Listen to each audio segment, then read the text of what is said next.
Hello and welcome. I am Gimba Umar. Tonight, self-acclaimed leader of indigenous people of Biafra, Nnamdi Kanu, finally gets bail from Federal High Court with stringent conditions attached. Mina High Court orders the remand of former Niger State Governor Babangida Aliyu and his ex-chief of staff in prison over alleged criminal diversion of public funds. The federal government restates commitments to eliminating malaria in Nigeria. Our citizens to be more health conscious towards checking the menace. And at least 16 African migrants drown in the Mediterranean between Turkey and Greek island of Lesbos. And in business news tonight, Governor of Nigeria's central bank, Mr. Godwin Emefiele, forecasts Nigeria's exit from recession in the second quarter of 2017. And in sports news, Akure-based Nigeria Professional Football League club Sunshine Stars unveiled former Super Eagles coach Austin Eguavoen as manager. And from Abuja, suspended secretary to the government of the Federation, Babachir Lawal, appears before Vice President Osibajo's investigative committee to defend himself against allegations of graft.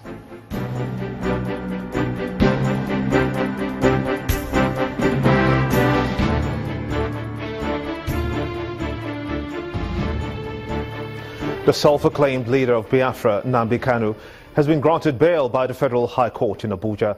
The presiding judge, Justice Binta Nyako, gave him the bail on health grounds with several conditions, including 3 sureties, to include a serving senator, a Jewish religious leader, and a highly respected person who must own a landed property in the FCT. The judge also ruled that Kanu must not grant interviews to journalists or hold rallies or in a gathering of more than 10 persons, else the bail will be removed. Our correspondent, Amaka Okafo, reports. The familiar scene at the Federal High Court on every day of proceedings in the trial of self-acclaimed leader of the indigenous people of Biafra, Mr. Nnamdi Kanu. Tight security with frisking of people, including journalists, going into the court premises. While this was going on, the man in the eye of the storm and his co-defendants arrived in the company of prison officials and plainclothes security operators to know their fate following the bail application they filed last month.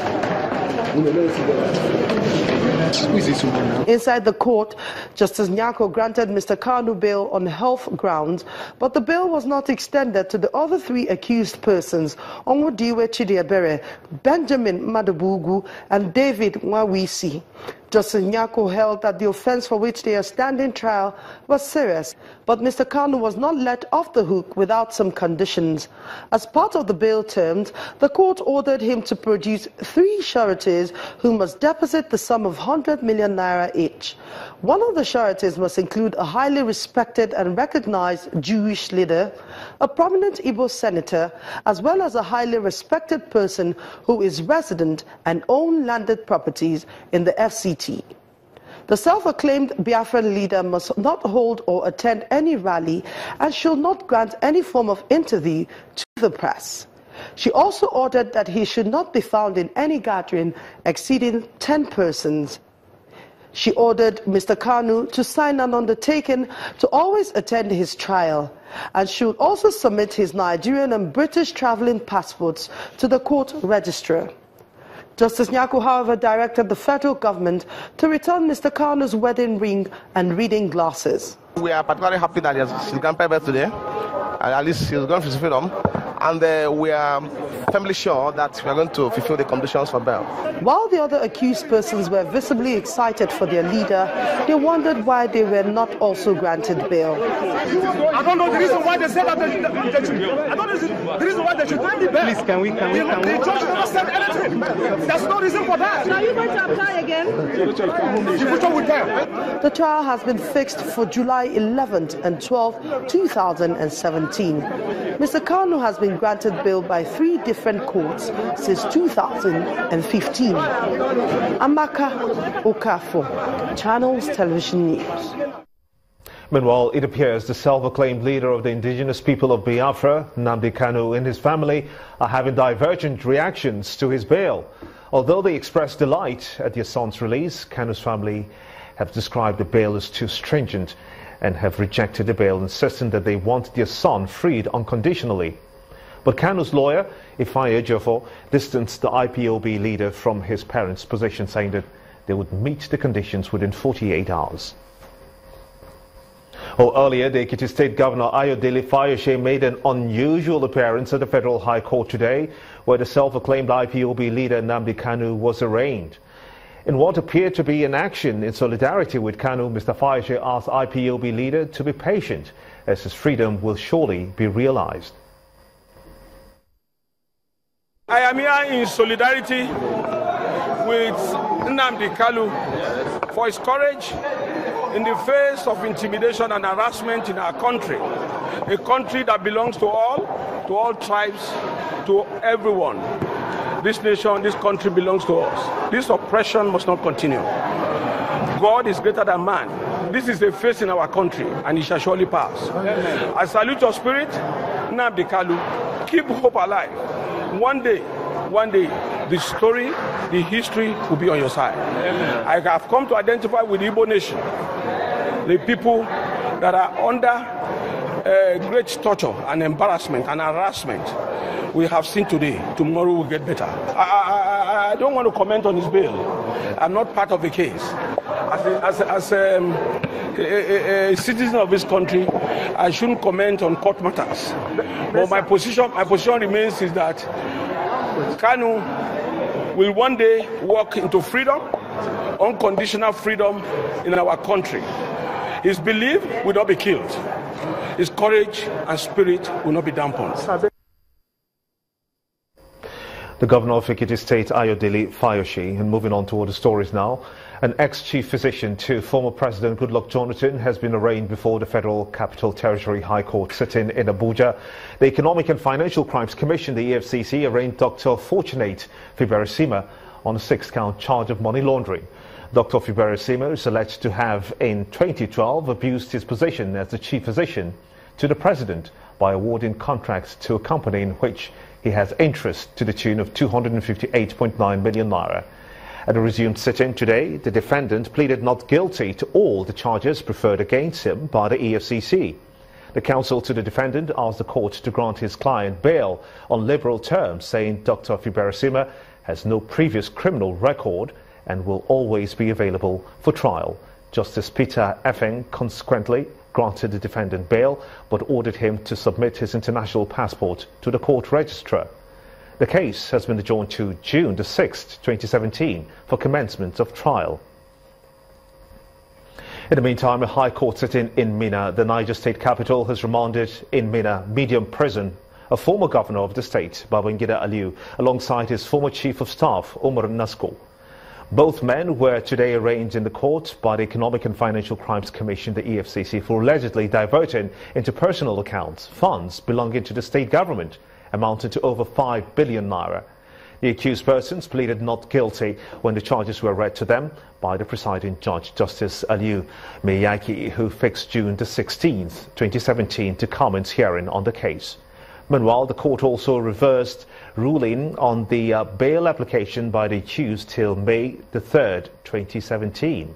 Justice Miyagi ordered that both men be remanded in prison after the EFCC complained of lack of facilities to accommodate them in Minna. The trial of the Senate President, Dr. Bukola Saraki, at the Code of Conduct Tribunal has been postponed for the second time in 1 month. The Senate President's trial on charges of false declaration of assets had been earlier postponed from Tuesday last week, April 18th, to April 25th. That's today. It was, however, postponed to Tuesday for the second time this month till Thursday, April 27. The Senate President was arraigned before the CCT in September 2015 and is facing 18 charges bordering on false declaration of assets. The Economic and Financial Crimes Commission, the EFCC, has withdrawn its application to stop Patience Jonathan from accessing her Sky Bank account.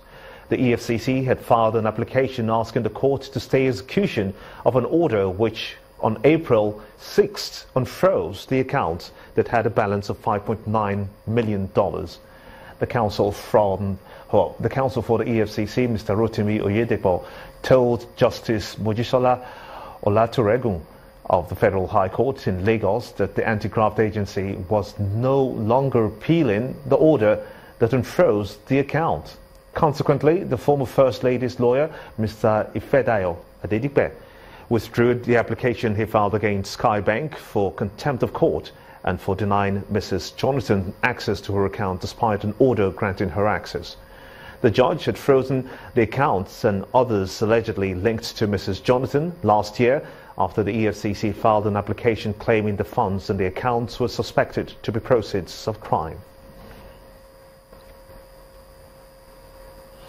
The federal government says it is mainstreaming the Sustainable Development Goals of 2030 into the subnational levels for the attainment of the objectives.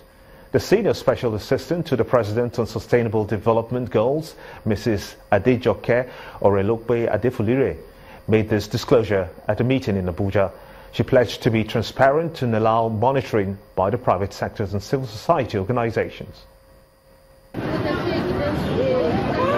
The Sustainable Development Goals are a set of targets by the United Nations for the advancement of the social-economic development of member countries.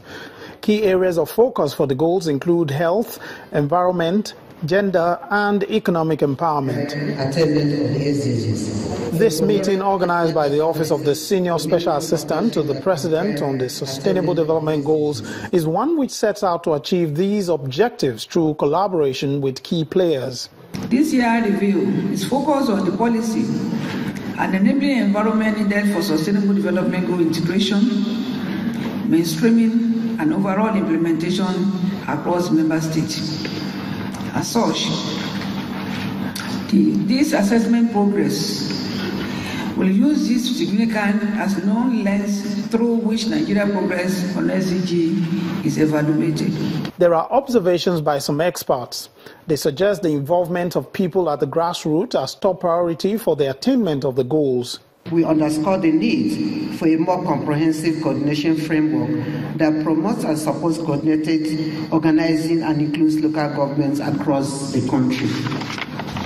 We don't know whether the local governments are here, and the civil society are very keen about that, because when we talk about SDGs, it starts from the local government. Government representatives at the meeting promised to give support for the attainment of the goals through adequate budgetary provisions for sectors listed in the Sustainable Development Goals. By carrying out sectoral costing of all interventions required to achieve the SDGs and integrating them into the national plans and budget, the budget plan link can be strengthened, as only costed projects in the plan will inform annual budgets. Nigeria is one of the 22 countries implementing the Sustainable Development Goal of 2030.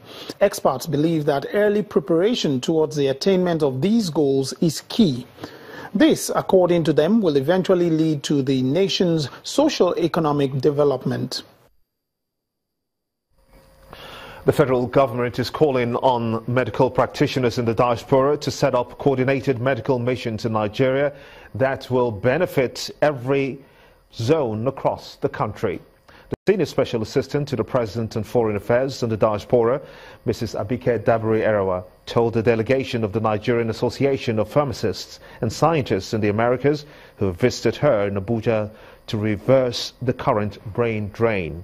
She pledged the assistance of the federal government to well-structured medical missions to support the nation's struggling healthcare system.